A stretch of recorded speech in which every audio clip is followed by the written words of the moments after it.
Hello guys, welcome back to another episode here on European Confessions. There is a message that I want to share with you guys, and this message, it comes from a translation of a message that I received. It was sent to me as a WhatsApp voice note by our dear sister. The message reads like this: Hello my brother, can you please post for me as anonymous? I am a woman who was once married, and in my marriage, I had a single child in that marriage. But the love of money, all I can say that it is the beginning of all evil. I am a sinner. I want to confess all of those things that I did. And everything that I did, my brother, it was because of that coronavirus. So many times I wish that maybe if there was no lockdown, what happened is that me and my husband, we had been staying in the United Kingdom. Then at that time, we really had a very big fight. Then my mom told me that I was supposed to return back home. Then I traveled back home to Zim. When I was back home, I just wanted a little bit of peace of mind because of the way that my husband was cheating on me. My husband was cheating on me as if he was about to die. He was not even ashamed to bring some of the women that he was cheating on me with into our household. And whenever I would try to confront him, that is when he will say that he wanted a divorce from me. And the reason why I could not divorce him so quick, it was because of the way that I had entered into that marriage. I had entered into that marriage without anything. And I had made that mistake that when we had arrived in the United Kingdom, thinking that me and my husband, we were going to be married for life, I never thought that London was going to change him. Almost each and every property that we had back home, it was just close to his relatives. And most of our properties that we had in Zim, they were in my husband's name. As a woman, as a cultural woman, I thought that this was the perfect thing for us to do, but I never thought that there is such a thing as divorce. I had told myself that as a man who had gone and met with my parents and who had tried to pay a lot for my bride price, he was never going to do the things that he started doing when we eventually moved here to London. But when we were here, my brother, that was when I saw his other side. I don't know, maybe this thing of him seeing white women each and every day, maybe that thing traumatized him or what, because the way that he started to go after these white women, it was very unbelievable, and he was forcing me to be violent towards him so that he can go and get me arrested. When I spoke with my mom, then my mom told me that I had to return back home so that at least I can get peace of mind. I then boarded the plane and I went back home. Before I had even bought the air ticket, the news was all about this new disease. But anyway, we thought that it was something that was going to pass. So I flew back to Zim. Then I started to stay with my mom. Unfortunately, me and my husband, we were not on talking terms. So I said, let me stay here a little bit because I didn't want to go back into that toxic environment. I just still wanted that peace of mind. So after there was a hard lockdown, now there was no way for me to go back to my husband. And I really missed him at that time. Then one day, as I was busy sharing my story with our neighbor, me and our neighbor's daughter, we used to go to school together. As I was sharing my story with her, she was also a single woman. Then she said that, no, you don't have to go back to that man under his terms. When you go back to London, it should be on your terms.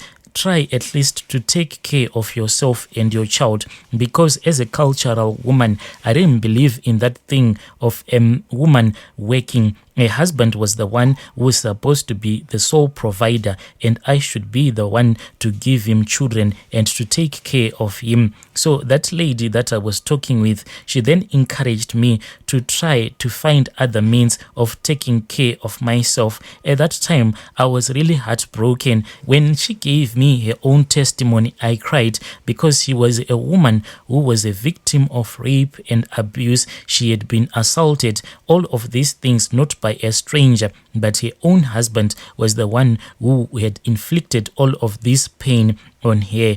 After she had told me her testimony, she said that she wanted to commit suicide, but there was another woman from the same church that she was going to. So she spoke with that lady whom she went to church with, and she told her everything that she wanted to do. She told her that she was about to commit suicide, and she had chosen to tell her so that on her funeral she can give her testimony. That woman then drove to her place when she was still married to her abusive husband. Then that lady took her to this other pastor. But this pastor, my brother, the pastor doesn't have a church. I don't even know why she said that this man whom she took me to was a pastor. As he was giving me her testimony, I begged her to take me to that pastor who had helped her to heal her heart. So we went, my brother, we went to that pastor. But when we had entered into that pastor's house, he was not even staying in a very big house. It was a 2-bedroomed house. And when we entered into that pastor's house, when I looked at the interior design of his bachelor's apartment, everything inside it was black. It was even surprising to me that how can someone paint the inner walls of your house with a black color? But I said, let me just remain quiet. But all along, I didn't even know that this pastor was the one who was going to get me involved into Satanism. After he had prayed for me, we went back home. When I returned back home, I felt as if the weight that was on my shoulders had been removed. I started to have this urge of researching after occultism. I don't know how many books that I started to read online throughout COVID lockdowns, my brother. The only thing that I wanted to do was to read books about magic, how to conjure demons and things like that, until one day when I started to see that pastor in my dreams. The first days he appeared in my dreams, then physically one night he entered into my bedroom. I wanted to scream. Then he said, "Fear not, for you have been accepted. You are going to be given a gift of wealth like you have never been given before." So I accepted the gift. Then that pastor disappeared from my bedroom. The following evening, he had told me that I should prepare myself as if I was a bride. I asked him where I was going to buy a gown during the lockdown restrictions, and he said, "I do not mean that you are supposed to physically prepare yourself as if you are a bride, but what you are supposed to do is that you are supposed to prepare yourself as if you are a bride in your mind. Tell yourself that tonight you are going to be someone's bride."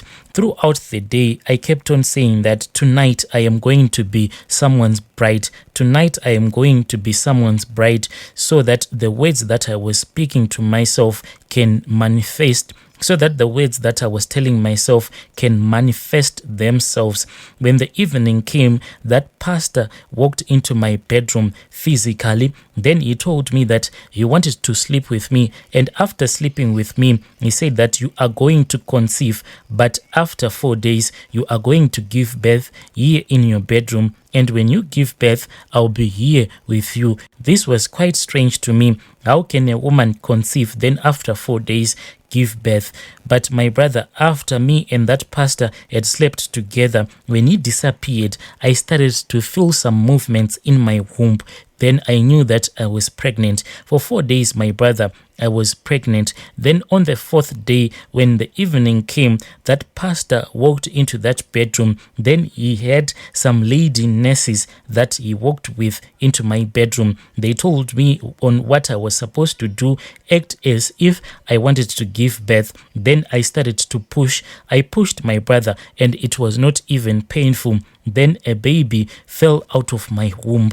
My brother, those nurses then cut the umbilical cord, which we call rukuvute. Then when they cut that umbilical cord, they gave it to me. Then they told me that I was supposed to bury it in an area where a lot of people pass around.